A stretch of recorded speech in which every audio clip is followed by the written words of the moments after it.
Ghost in a Jar, sponsored by Kirk. Yeah. Hey folks, welcome to the channel. Hello.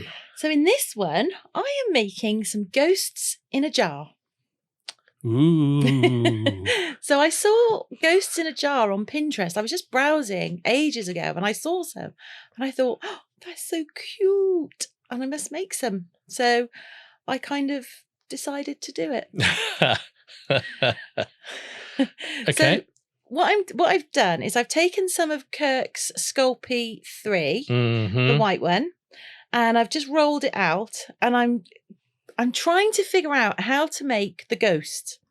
And I spent ages on this. It took a few attempts. It took me a few attempts because I didn't want there to be loads of material and I just couldn't for the life of me shape it in a way that I was happy with. I did chuckle while I was editing this. I'm sure that you did. I'm sure there was much hilarity. So I thought, right, that's not working. Here's what I'm going to do. I took one of the Aquacast ghosts that I made and I covered it in tin foil and then I put the clay on top of it. Yes. And then squished it all in to make it that shape. Ghost shape. And once I'd figured out to do that, I was like, why didn't I just do that to begin with? It would have been so much easier. So once I've done it, I sprayed it with a little bit of isopropyl and smoothed out all of my fingerprints from the ghost. Yeah. And then gently got the Aquacast inner out of it. So I'm left with a tin foil shell and the ghost shape. So the next thing that I wanted to do was make a little base to go in the jar because I've caught this ghost and I want it to be happy in its little home. If it was happy, you'd let it free and to roam. No, it's my ghost pet. Well, how do you know that it wanted to be a pet? It was roaming around in the wild and you've caught it in a jar. Yeah, I know. It's good, isn't it? Can it not just like go through the jar? Don't be silly. It's a special ghost. It's made of clay. So I thought I'd have a go at a couple of different ways. So I got a big sweet and sour jar that I'd washed out and cleaned. Yep. And then I got these very small jars that I bought ages and ages and ages ago from either Hobbycraft or Amazon. I think it might have been Amazon. I think those were Amazon. Those were Amazon. Yeah. And I just went round the bases of the jars so I could get a feel for the size that the base needs to be to go inside. So that my little ghosts are happy. So once I've made my big ghost for my sweet and sour jar, I then had a go at making a little ghost for my little jars. And I had exactly the same problem. I was like, I can't figure out how to do this. Why didn't you use the heat gun to slightly cure it before you took it off? Because I never remember to use the heat gun until we get to the voiceover stage. And then you say to me, why didn't you use the heat gun? He never says that to me whilst I'm doing it. I wasn't here when you made that. No, you weren't, to be fair. But even if you had been, you still wouldn't have said it.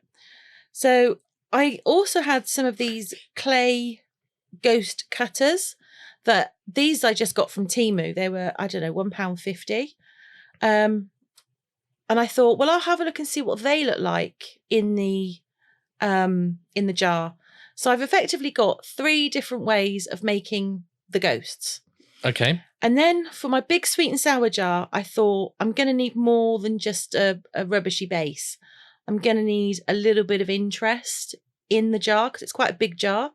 So I made a little gravestone out of some Fimo.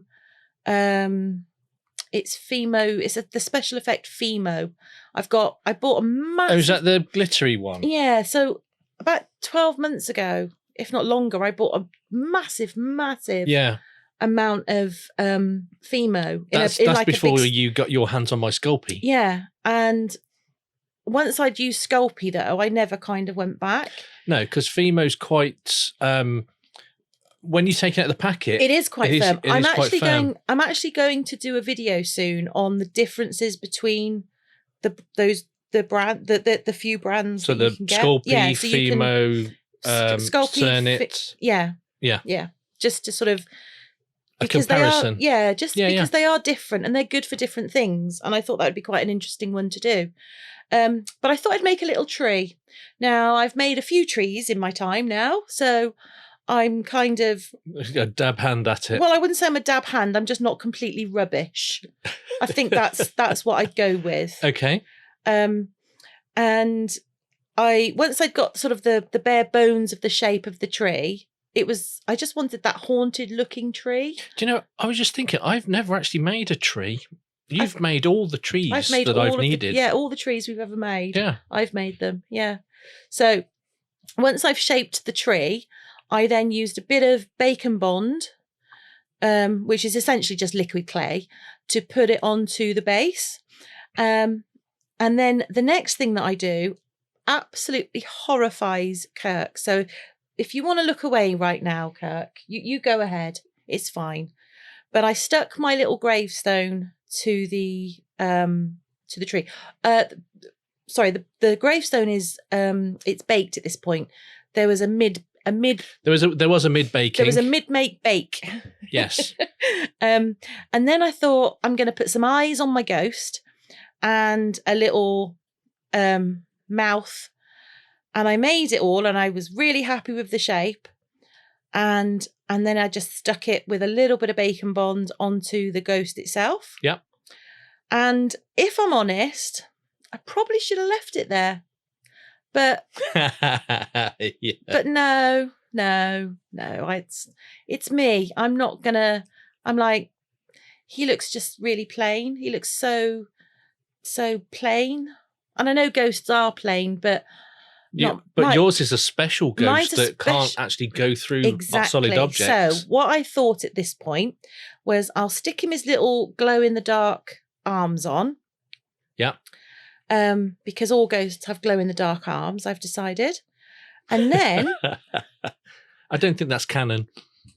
Well, it is now. And then I put him some little whites of his eyes and then another little bit of the black, just to, make sure his eyes are real popping out of his head. Because... They are sticking out a little bit. Yeah, because he's in shock. He's in a jar. Okay.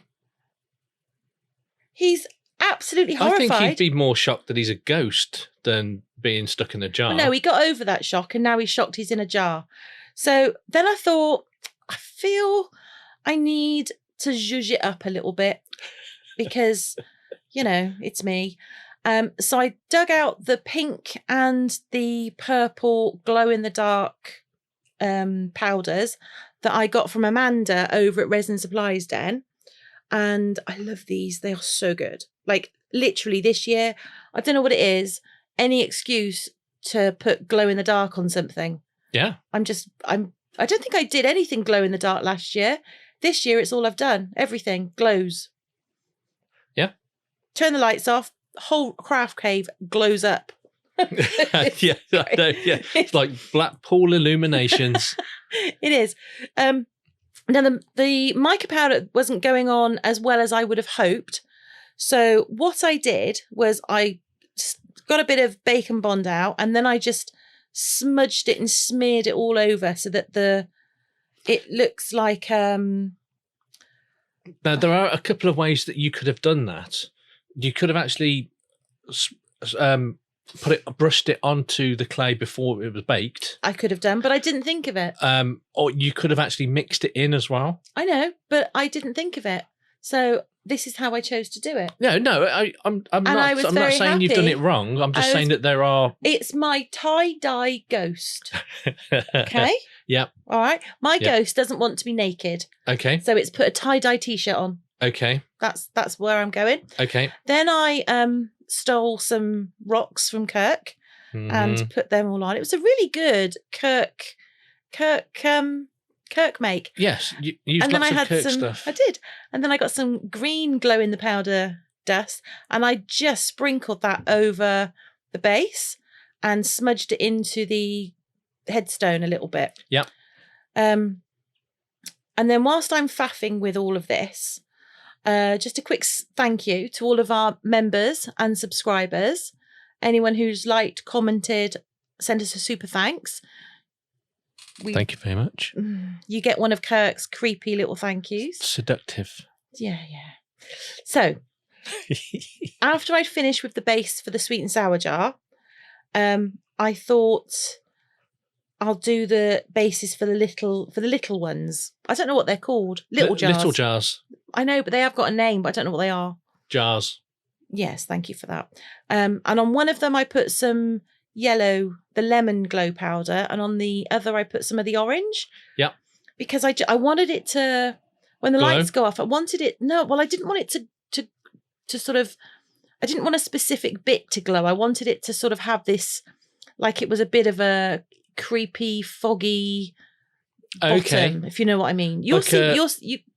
Like a green mist. Yeah. Yeah. Okay. That's what I wanted. And then with the little teeny tiny ghost, for the whites of his eyes, I used a tiny bit of the glow in the dark clay. And then I gave him the little black bits, these irises. And I have to say, these bits were so tiny. I was quite impressed with myself that I managed to actually do it. I like doing them like that, though. It's very intricate, and you have to concentrate a little bit. Yeah. But it's I like doing the little fiddly things. It was quite fiddly, and I think, to be fair, you've done a lot more clay than I have, so I'm not as practiced as you are, but I really enjoyed. Yeah, it's good fun. I so enjoyed doing this. I really did. And when I was doing it, I said to you, didn't I? Why don't I do more with clay? Because I really do enjoy playing with it, particularly with my clay. With your clay, yes, absolutely. So with the ghost that I'd used a cutter on, I just filled in the grooves with some bacon bond and mixed in a little bit of the green, the orange glow powder. I like that. That's a cool effect. And I thought it looked really effective. Yeah. And I might actually make some earrings. I might do some more and make some earrings out of them, because I think that'd be quite cool when everybody comes trick-or-treating to have ghost earrings that are glowing in the dark. I'll have to sit there in between knocks, though, and recharge my ears. Or we could have a black light just above the front door. Above the front door. So when you stand there, you just glow. Yeah, that would be quite cool. So the next bit was quite troublesome. So I sent it off to be baked with the You sent it off to be baked. Yeah. I say, Kirk, can you cook this for me? Come and cook things. And bless him, he does it. He's ever so good. So with my sweet and sour jar, before I get to that, what I needed to do was just add some of this nylon. It's like fishing wire. It's like fishing wire, yeah. And then I've got some. I did the same with the little ghost. Yeah. And the same with the one cutters. that I've cut out. Yeah. So all of them are now attached to fishing wire. I used the bonding UV from Just Resin. Pardon? It's not glue. It is. It's bonding UV. It's actually called bonding UV. It says so on the packet. And then I looked at the lid of the jar and thought, don't like that. You can see it was a sweet and sour jar. So I made up this little mix of glitter a while ago. It's my own special mix. See, I suggested you put all the glitters into... No, because that wasn't all the glitters. That was just a very specific few. I kept adding until I stopped liking it.